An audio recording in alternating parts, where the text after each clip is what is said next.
చంద్రబాబు నాయుడు గారికి నరేంద్ర మోడీ గారికి ఇస్తూనే ఉంటావా? ఎందుకు అమ్మి ఓట్లన్నీ తెలంగాణ అన్నీ కూడా తీసి బీజేపీ పార్టీకి ఎందుకు వేసిండు? యావత్ తెలంగాణ సమాజానికి నువ్వు జవాబు చెప్పాలి. సుదర్శన్ రెడ్డి సార్, మీరంటే మాకు చాలా గౌరవం. కానీ మీ వెన్నుపోటు మిమ్మల్ని ముందలు పంపించిర్రు, వెన్నుపోటు పొడిచిర్రు.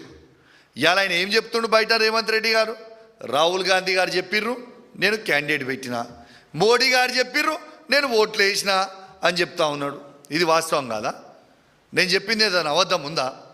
మరి నిజంగా లేకపోతే ఎలక్షన్లు అవుతుంటే ఎలక్షన్ సమయంలో ఎలక్షన్ అయిపోయాక మీరు బీజేపీ పార్టీ మంత్రులను కలవాల్సిన అవసరం ఏమొచ్చింది? బీజేపీ పార్టీకి సంబంధించిన మంత్రులని ఎందుకు కలిసిండ్రు? దీనికి జవాబు చెప్పండి. బాజాబ్తు తెలంగాణ ద్రోహి రేవంత్ రెడ్డి గారు మరొక్కసారి తెలంగాణని మోసం చేసిన అనేది స్పష్టంగా కనబడతా ఉంది. ఇలా రేవంత్ రెడ్డి గారికి అలవాటు అయిపోయింది, ఆయనకు అమ్ముకోవడం అలవాటు కదా. ఇలా గ్రూప్ 1 పోస్టులని మొన్న మా ఆర్ఎస్ ప్రవీణ్ గారు చెప్పినట్టు 1700 కోట్ల రూపాయల స్కామ్ చేసిర్రు, అదే అమ్ముకున్నాడు. నిన్నగాక మొన్న స్వయంగా చూసిర్రు మిరియాల కూడా ఎమ్మెల్యే గారు, వాళ్ళేమో యూరియా బస్తాల లోడ్ లారీలు అమ్ముకుంటుర్రు. ఇవాళేమో స్వయంగా వైస్ ప్రెసిడెంట్కి సంబంధించిన ఓట్లు, ఎంపీ ఓట్లు ఇవాళ మళ్ళా అవి కూడా అమ్ముకున్నారు. ఇలా అన్నీ అమ్ముకున్నాడే ఈ రాష్ట్రంలో. ఇది వాస్తవమా కాదా ఒక్కసారి ఆలోచన చేయండి.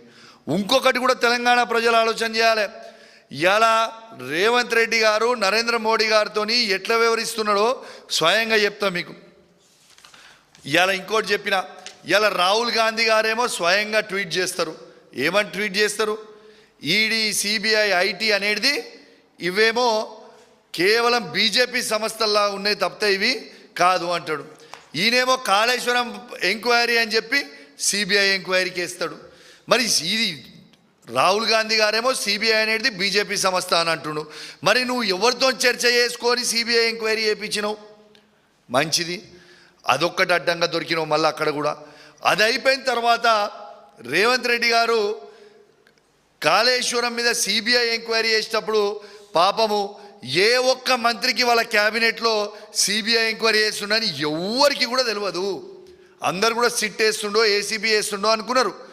కానీ మంత్రులే ఆశ్చర్యపోయినరు.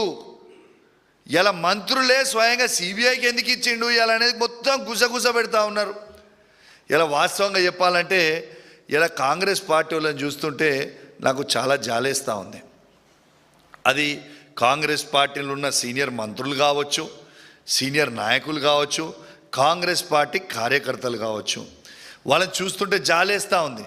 ఎందుకంటే ఈ తెలంగాణ రాష్ట్రంలో కాంగ్రెస్ పార్టీ ముఖ్యమంత్రియా లేకుంటే ఈయన బీజేపీ పార్టీ ముఖ్యమంత్రియా మాకైతే అర్థమైతే లేదు.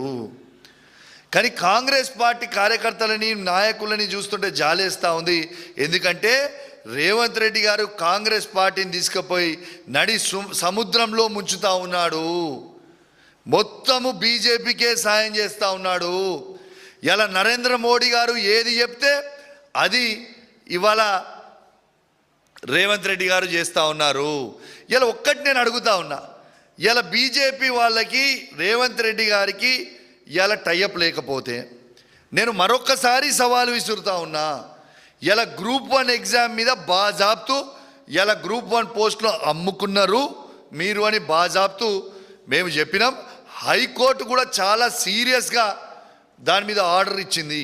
మరి మీకు దమ్ముంటే, మాకు ఇష్టం లేదు కానీ భాషకు చెప్తున్నాం, దమ్ముంటే మీరు ఈ గ్రూప్ 1 దాని మీద సిబిఐ ఎంక్వైరీ అయ్యండి. ఆనాడు బండి సంజయ్